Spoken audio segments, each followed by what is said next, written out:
guys, how are you? So, I'm back. I was meant to have this video back when Her Ladyship was doing Chatterton. It was supposed to tie in, but Her Ladyship kind of hogged all the videos for that period. So, anyway, I'm here, and I have a book that I actually enjoyed, because I know we went through a run of books there for a bit, which I didn't like terribly much. So we actually have a book that I enjoyed, so that's fun. So before we start, remember there is our shop where we have writing services and books, things to help you with your writing. There's also our Redbubble shop, where we have over 100 designs. So if you would like to support us, you can support us in those places. If you want to support us but you don't want to spend any bread, man, no problem at all. Like, subscribe, comment, and share. Those are always great. So, what is the book we're looking at? The book we're looking at is Chatterton by Peter Ackroyd. So I have 2 copies. And you're going to say, Janice, why do you have 2 copies? Have you finally bought so many books that you're duplicating books that you've already bought? No.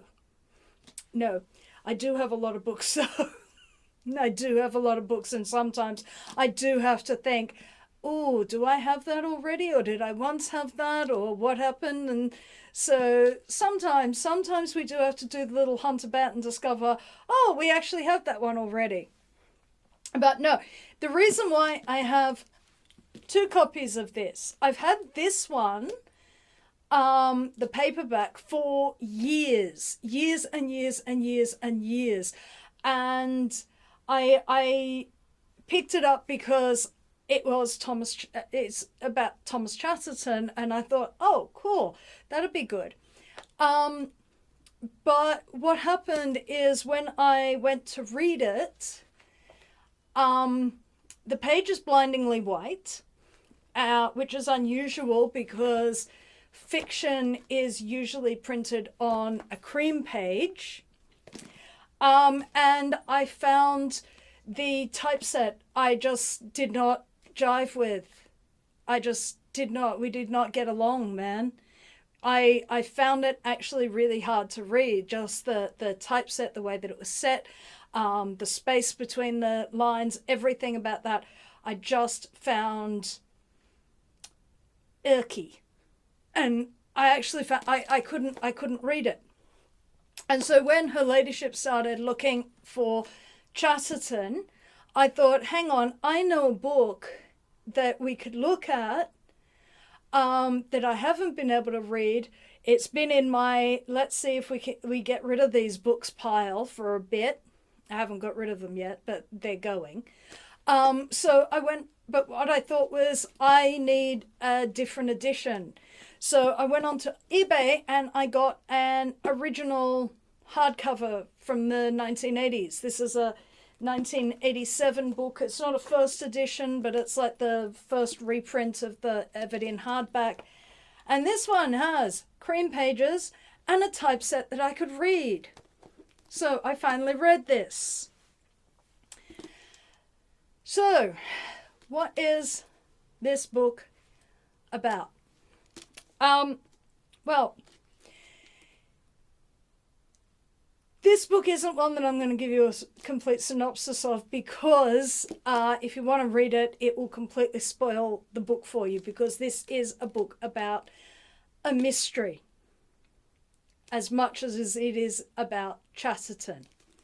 So when we open the book, we are with a young poet called Charles. He is going to an antique store where he picks up a painting. He swaps some books for a painting.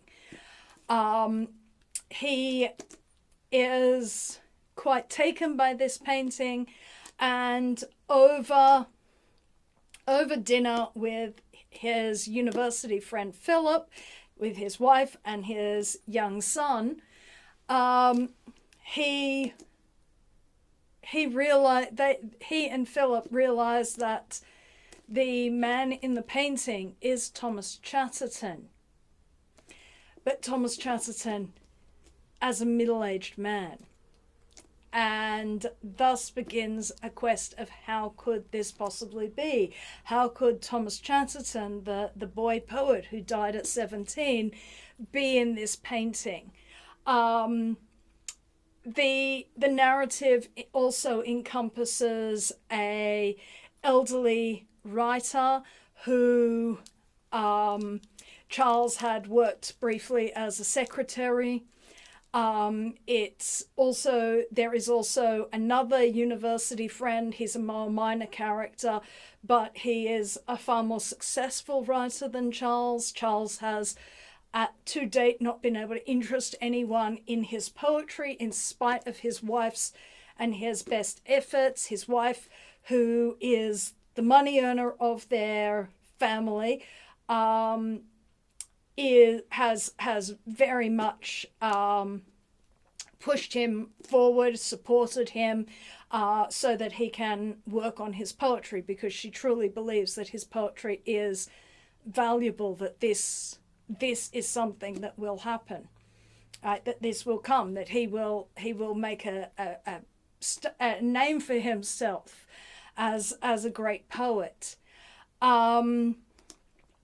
Philip works in a library, and Vivian, Charles's wife, works as a secretary for art dealers. So there's various different pieces, and most of the pieces all relate to people in creative industries. Later on in the book, we also get the story of the Chatterton painting, the Tate Modern, the Henry Wallace painting of George Meredith as Chatterton. So Peter Ackroyd picks up all the threads that you could potentially think of when it comes to Chatterton and weaves them all together. We do pick up Chatterton himself at one point at the end of the book, but that's sort of beside the point in some ways, to a certain degree. So why is this interesting?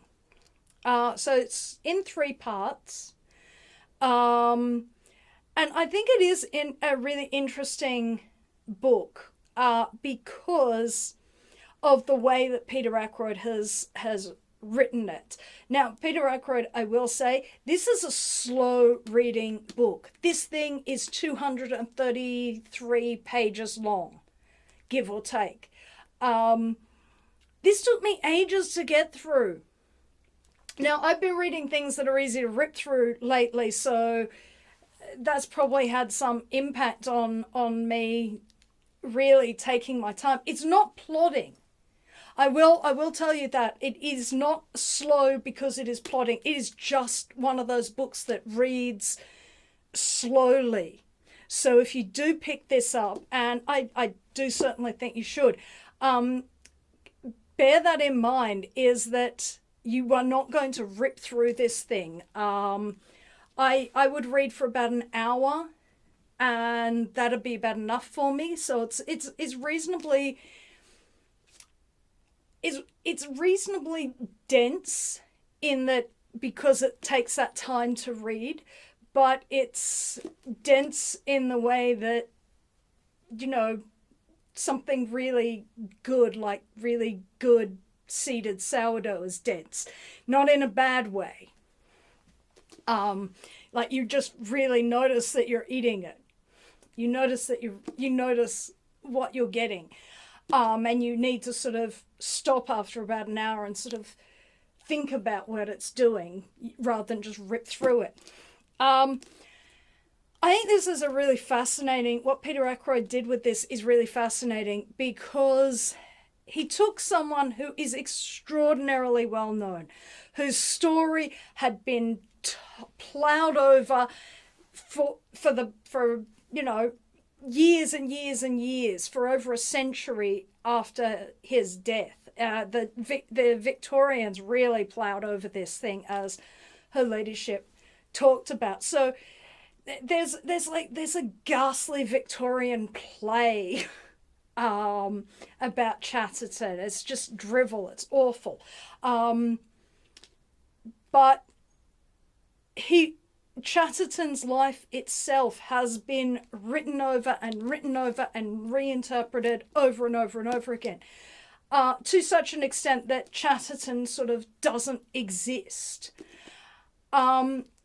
So this story, taking the idea of Thomas Chatterton, the boy forger, and then using it to examine creative process, to examine ideas of forgery, pastiche, borrowing, and where things overlap, where things cross over a little bit too far. It talks about the value we place on something because of its authenticity. The value we place on something because it can be authenticated, because it can be locked down that this is this, and it is not anything other than this. This is the work of this person. And I think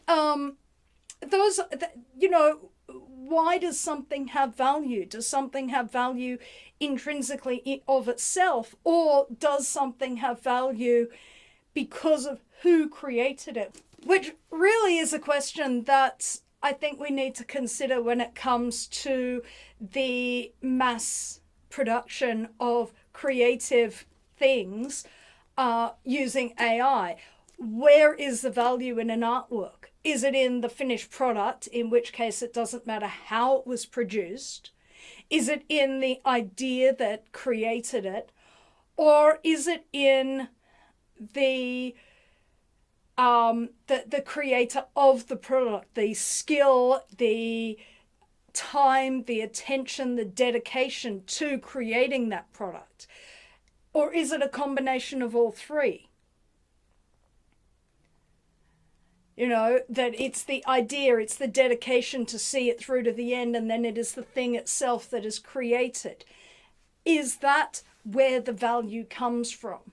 And the idea of fraud and fraudsters and people taking credit for things that they did not do is a story that is quite pertinent today, which is interesting to read in a book that's nearly 40 years old.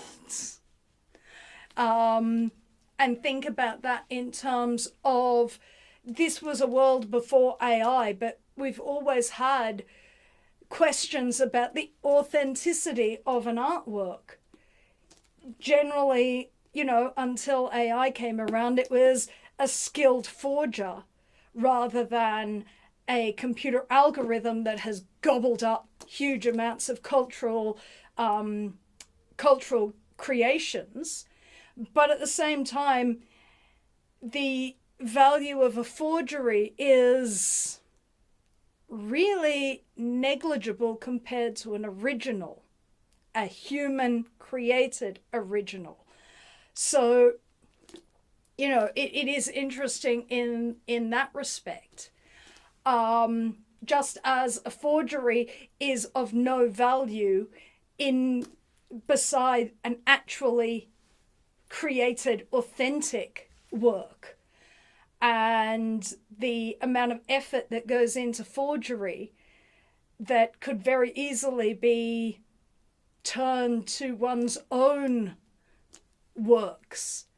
And where is the line actually when it comes to borrowing, pastiche, and forgery is a nice little interesting thing to contemplate. Now, there was one other bit of this that really jumped out at me, that I wanted to look at it. It was just one paragraph, and it's a paragraph around Henry Wallace, and he's just prepared a canvas for painting the major work that he's had George Meredith model for. He's done sketches, he's done preliminary, all of this, and now he's got the big canvas to actually work on, the one that will end up in the Tate.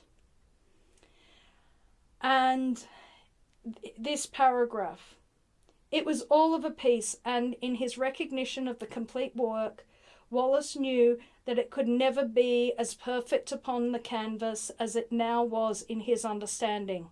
He did not want to lose that perfect image, and yet he knew that it was only through its fall into the world that it would acquire any reality.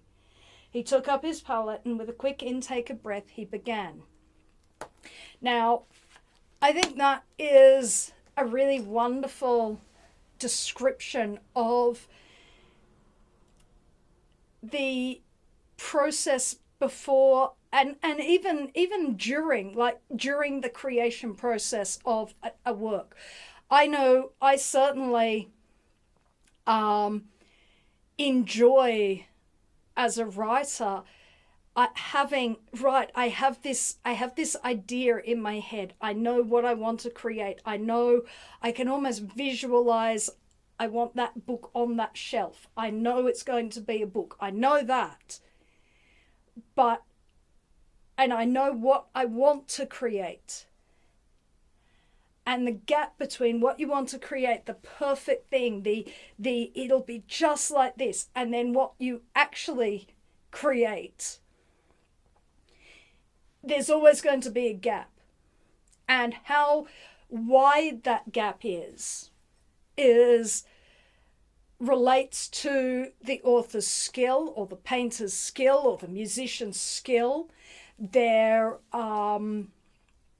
how much they are willing to invest, how much experience they have, because that gap, the more experience you have, that gap gets narrower and narrower. It's one of the brilliant things about becoming more experienced in any kind of craft, is that the gap between what is in your head and what ends up on the page is so much more narrow than when you start out. When you start out and you have this great vision of what you want to write, and then what you write, because you don't have the skill yet, doesn't look like that, and that is generally the point where a lot of new writers become discouraged, because they have this idea, and it's a wonderful idea, and the actual thing that you produce doesn't work, and then to be advised, and this stings, then to be advised, chuck it out, do something else, because when you've just started, you get attached to ideas, not end products. Whereas I think the further you go along, the more you are, it's the end product that I want. And I'm going to put the work in to make sure that the end product and the idea are as close as humanly possible, as close as I, as a writer, as a professional, as a creator, can make it. And I think that is also what lies behind forgery, because it takes a lot of work to develop your own style, to develop your own voice, to develop your own, develop the skill set capable of putting it together. And if you are impatient, if you are young, if you are just, lazy, things like fraud, things like, cheating with algorithms that will spit out text that you can't currently write, but which are not, they're just not, is an issue. it's a great temptation. It's you know, it's Mephistopheles whispering in your ear, go on, it'll be easy. It'll be easy. Sell me your soul. Sell me your soul and I'll give you a final work. Because there are characters in this. I'm thinking in particular of one who is an art forger, where he has technical skill and he can imitate very, very well, but he has not developed his own voice, and as a result he is envious of others' ability to produce something that actually says something original. And so his mechanical technical skill, he usurps their voice by forging. So I think the other thing that I quite liked about this is that it looked at the Chatterton story with its focus more on the idea of the forgery than the idea of the tragic poet who killed himself. Aside from anything, Peter Ackroyd goes along with the accidental overdose narrative, which has actually become the more predominant narrative in people's understanding of Chatterton. Now, the reason why I didn't do this book in isolation, why we added this in with her ladyship, is, even if her ladyship goes and hogs all the videos, is because I think Chatterton is becoming more of a relic, and something that people have less familiarity about. As she said, in 1987 he was familiar enough for a novel to be written about him. Today, I don't think so. Because he doesn't come up in any of the social media talk about books where you will get other big romantics, but someone like Chatterton has become very obscure in spite of his immortalization in the Tate. So I really enjoyed this. I thought it was a really interesting way to approach a subject that had been overexposed. I do really recommend this. It was about time that I got a book that I could actually recommend, that I didn't find I had to add qualifiers to, or just plain didn't like. So that was nice.